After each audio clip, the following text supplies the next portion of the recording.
Hi friends, કેમ છો બધા? મજામાં? તો આજે હું બનાવવા જઈ રહી છું ફ્રેન્ડ્સ દેશી મકાઈનો છુંદો. આમ તો બધા એને કેવડો બી કહે છે. તો હું તમને આજે દેશી મકાઈની છુંદોની રેસીપી તમારી સાથે હું શેર કરવાની છું. વિડીયો ગમે તો લાઈક ઓર શેર કરી દેજો, સબસ્ક્રાઈબ કરી દેજો, બેલ આઇકન પ્રેસ કરી દેજો તો આવનાર વિડીયો તમારી સાથે પહોંચી શકે. તો ફ્રેન્ડ્સ જો મેં આ રીતના છીણ પાડી છે દેશી મકાઈની. તો આપણે એ રીતના મસ્ત છીણવાની છે, પછી એને આપણે ફ્રાય કરવાની છે. તો અહીંયા મેં થોડુંક સરસીનું તેલ એડ કર્યું છે, આ રીતનું છે.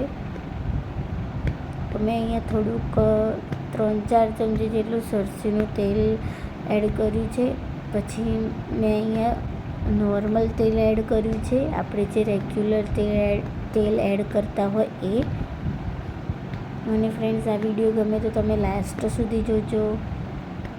તો પછી અહીંયા મેં જીરું અને લવિંગ એડ કરી દીધું છે, હિંગ એડ કરી દીધું છે. અને જે આપણે દેશી મકાઈની છીણ આપણે કરી હતી એ હું બધી જ અંદર એડ કરી દઈશ. અને આપણે ધીમા ગેસથી એને મસ્ત હલાવવાનું છે.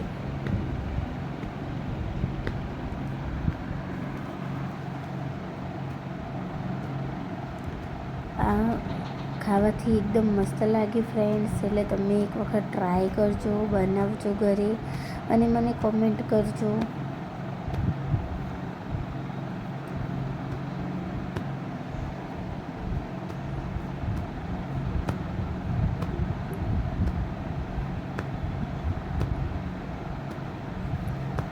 જો આપણો આ છુંદો એકદમ કમ્પ્લીટ શેકાઈ ગયો છે. પહેલાં એને શેકવાનું છે અને પછી તમે ઘી બી એડ કરી શકો તેલની જગ્યાએ.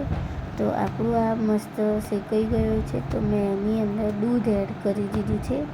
દૂધ તમે તમારા પ્રમાણમાં એડ કરી શકો છો. અને મેં અહીંયા ધાણા જીરું પાવડર, હળદર એડ કરી છે.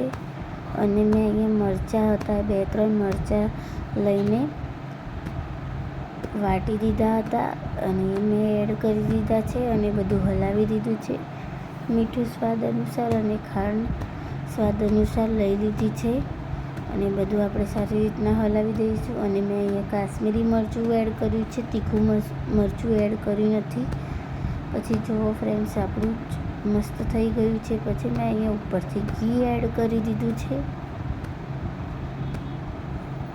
અને બધું આપણે સારી રીતના હલાવી દેવાનું છે. અને ઢાંકી દઈશું. હવે આપણે સર્વ કરી દઈશું. તો ફ્રેન્ડ્સ જુઓ આપણું રેડી થઈ ગયું આ છુંદો, મકાઈનો છુંદો છે.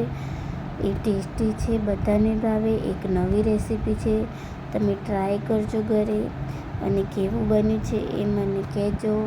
અને લાઈક ઓર શેર અને સબસ્ક્રાઈબ કરી દેજો તો આવનાર વિડીયો તમારી સાથે પહોંચી શકે. Bye bye.